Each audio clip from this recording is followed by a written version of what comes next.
जय Hind and hello guys, स्वागत है आपका आपके अपने YouTube चैनल ज्ञानदेह होस्ट में। और इस वीडियो में मैं आपको बताने वाला हूं DSSB मार्च एग्ज़ाम आंसर की 2024 के बारे में, जो कि आपकी ऑफिशियली जारी कर दी है। जी हां, आपने सही सुना, आपके आंसर की आ चुकी है। ये आंसर की कुछ लोगों की तो अभी चेक हो पा रही है, बट कुछ कैंडिडेट के सामने एरर आ रहा है। जो एरर मैंने यहाँ पर थंबनेल के ऊपर भी मेंशन किया है, तो उसका क्या सोल्यूशन है उसको आपको बताया जाएगा। एंड जो यहाँ पर DSSB ने एक ब्लंडर कर दिया है, जिसके बारे में आप लोग काफ़ी ज़्यादा गुस्से में हैं, जो कि आपका ब्लंडर ये है कि आप लोग ये पता नहीं लगा पा रहे कि आपने कौन से आंसर का कौन से क्वेश्चन का क्या आंसर सही दिया है, क्योंकि इन्होंने सिर्फ आपको यहाँ पर आपके सॉल्यूशन दिए हैं और आपके क्वेश्चन नहीं बताए। जैसे कि नॉर्मल आंसर की के अंदर होता है, उन आंसर की में आपको क्वेश्चन भी दिया होता है, वहाँ पर बताया भी जाता है कि कैंडिडेट ने ये ऑप्शन चूज किया है और हमारे अकॉर्डिंग ये आंसर सही है। पर ऐसा इस आंसर की के अंदर नहीं दिखाई दे रहा है। ऐसे मेरे पास काफ़ी सारे कमेंट्स एंड अन्य वीडियो के ऊपर मैंने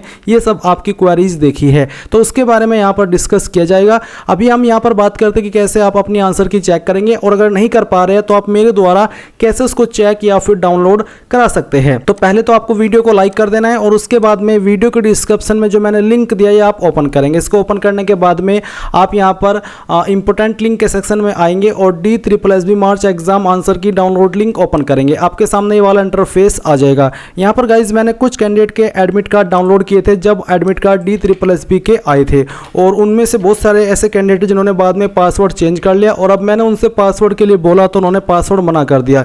यानी कि काम निकलने के बाद में कोई भी किसी के काम नहीं आता है। जब तक तो मुझे सर कर रहे थे कि सर मेरा एडमिट कार्ड डाउनलोड कर दीजिए, मेरे से नहीं हो रहा है ये वो, और मैंने जब उनका एडमिट कार्ड डाउनलोड कर दिया और अब मैंने उनसे पासवर्ड मांगा कि मुझे बाकी कैंडिडेट की हेल्प के लिए एक वीडियो बनानी है, तो उन्होंने मना कर दिया। तो इससे ये पता चलता है कि आपको सिर्फ मतलब के लिए ही पूछा जाता है, उसके बाद में आपको कोई भी पूछने वाला नहीं होता है। आप देख सकते हैं कि इन वीडियोस के ऊपर कितने व्यूज आए और कितनी संख्या में मेरे पास इन्फॉर्मेशन आई थी, और मैंने जितना हो सका था सभी का हेल्प किया था, पर अभी किसी ने भी मेरी हेल्प नहीं की है, ताकि मैं आप लोगों की हेल्प कर सकूं जो कि आंसर की जानना चाह रहे हैं। इसलिए गाइज मैं यहाँ पर वर्बली ही बताऊंगा आपको। तो जैसे ही आप अपना एप्लीकेशन नंबर डाल करके अपना पासवर्ड डाल करके लॉगिन करते, तो आपके सामने लॉगिन का इंटरफेस आ जाता है। अभी कुछ कैंडिडेट के सामने एरर आ रहा है, वो एरर क्या है मैं आपको यहाँ पर दिखा देता हूँ। अगर आप यहाँ पर आंसर की सर्च करते तो आपके सामने एरर यहाँ पर आता है। एक बार में जो एरर है वो है कि क्यों PHTML पैथ नॉट फाउंड। तो इसका मतलब है कि अभी आपके आंसर की नहीं आई है, जो कि आज की डेट यानी कि 6 अप्रैल के अंदर आ जाएगी। 6 अप्रैल के अंदर सभी कैंडिडेट की आंसर की आ जाएगी और किसी के सामने भी ये इशू नहीं आएगा। एंड आप यहाँ पर लॉगिन कर लेंगे। लॉगिन करने के बाद में जैसे कि बाकी आंसर कीज के अंदर होता है वो आपको देखने को मिलेगा, जिसमें कि आपको यहाँ पर बताया भी अनुपस्थित अभ्यर्थी प्रश्न पत्र और जवाब आपत्तियां नहीं देख सकते और आपत्तियां प्रस्तुत नहीं कर सकते हैं। यानी कि जिन्होंने एग्जाम नहीं दिया वो आपके यहाँ पर जवाब नहीं देख पाएंगे। और इसमें आगे बोला कि उम्मीदवार केवल इस लिंक के माध्यम से प्रश्न पत्र या उत्तर कुंजी में आपत्ति प्रस्तुत कर सकता है। किसी भी अन्य मोड साधन चैनल के माध्यम द्वारा आपत्तियों पर DSSB द्वारा विचार नहीं किया जाएगा। और फिर बोला कि इस लिंक को 5 दिन तक ही एक्टिव किया जाएगा, उसके बाद में डीएक्टिवेट कर दिया जाएगा। अगर हम यहाँ पर पॉइंट्स देखें तो इन पॉइंट्स के अकॉर्डिंग तो यह है कि आप यहाँ पर आपके आंसर भी देख सकते हैं और उस पर आपत्ति भी कर सकते हैं। पर जब आप लॉगिन कर पा रहे हैं, अगर मैं यहाँ पर कर पाता लॉगिन तो मैं आपको अच्छे तरीके से बता पाता। तो मेरे पास अभी तक कैंडिडेट के यही सवाल आ रहे हैं या फिर यही जवाब आ रहे हैं कि सर जब हम लॉगिन करते तो वहाँ पर हमें आंसर सिर्फ दिखाई दे रहे हैं, हमारे क्वेश्चन दिखाई नहीं दे रहे, तो हम आपत्ति कैसे दर्ज करें।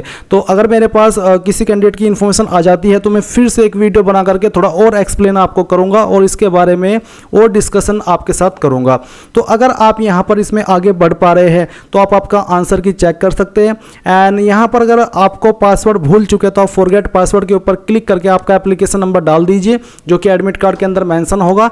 एंड देन फिर यहां पर ये कैप्चा कोड डाल करके आप गेट पासवर्ड के ऊपर क्लिक करें। आपकी ईमेल आईडी के ऊपर आपका एप्लीकेशन नंबर और पासवर्ड सेंड कर दिया जाएगा, जिसका इस्तेमाल करके आप यहां पर लॉगिन हो जाएंगे। और गाइज जो अभी मैं बात कर रहा था कि यहां पर जो आपके आंसर की आई है उसमें आपके एक्चुअल आंसर नहीं है, ऐसा आप देख भी सकते हैं। काफी थंबनेल बने हुए हैं कि आंसर की जारी हो चुकी है, बट स्टूडेंट के एक्चुअल आंसर की में नहीं दिए गए हैं। तो फिर इस आंसर की का फायदा ही क्या? अगर आपके उसमें एक्चुअल आंसर नहीं है तो फिर ये आंसर की तो एक ऐसा है कि आपको कोई किसी तरह का लॉलीपॉप दिया है और आपको बोला है कि आप इसको चूसते रहिए और उसमें से कुछ निकल भी नहीं रहा है, वो मुझे लगता है प्लास्टिक का लॉलीपॉप है। मान लीजिए अगर रियल वाला होता तो कम से कम कुछ चूसने में मज़ा तो आता, पर यहाँ पर वो भी नहीं है, प्लास्टिक का आपको दे दिया है और आपको बोला है कि आप इसको चूसते रहिए। तो मुझे लगता है कि इन्होंने बहुत ही बड़ी गलती की है। जनरली जो आंसर कीज़ आती हैं उनमें आपको एप्लीकेशन नंबर उसमें आपको आपके क्वेश्चन एंड आपके आंसर दिए जाते हैं, साथ ही क्वेश्चन की आईडी भी दी होती है और फिर उस आईडी के अकॉर्डिंग या फिर क्वेश्चन नंबर के अकॉर्डिंग आप आपत्ति दर्ज कर पाते हैं।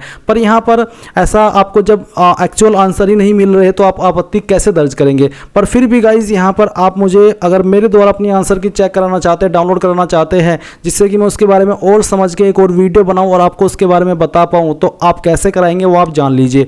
वीडियो के डिस्क्रिप्शन में जो लिंक दिया इसका इस्तेमाल करके आप यहां पर सबसे लास्ट में आइए और कॉन्टैक्ट अस के ऊपर क्लिक कीजिए। यहां पर कमेंट में जानकारी मत दिया करें क्योंकि यहां पर दी हुई जानकारी पब्लिक हो जाती है। यहां पर आने के बाद आपका नाम, आपका ईमेल आईडी, आपका फ़ोन नंबर जो कि व्हाट्सएप का हो, और मैसेज के अंदर आप यहां पर आपका एप्लीकेशन नंबर देंगे और साथ ही आप यहां पर आपका पासवर्ड और लिखेंगे DSSB मार्च एग्जाम आंसर की 2024 एंड देन सबमिट कर देंगे। उसके बाद ये जानकारी मेरे पास आएगी और मेरे से जितनों की हो पाएगी वो आंसर की चेक डाउनलोड करके उनके व्हाट्सएप पर सेंड की जाएगी एंड उसके लिए कोई भी चार्ज नहीं लिया जाएगा। सो गाइस ये थी DSSB आंसर की के बारे में जानकारी। आई होप आपको पसंद आई होगी और मैं माफ़ी चाहता हूँ कि मैं आपको रियल टाइम में यहाँ पर ये चीज़ें नहीं दिखा पाया क्योंकि मैंने उसका रीज़न आपको शुरुआत में ही बता दिया।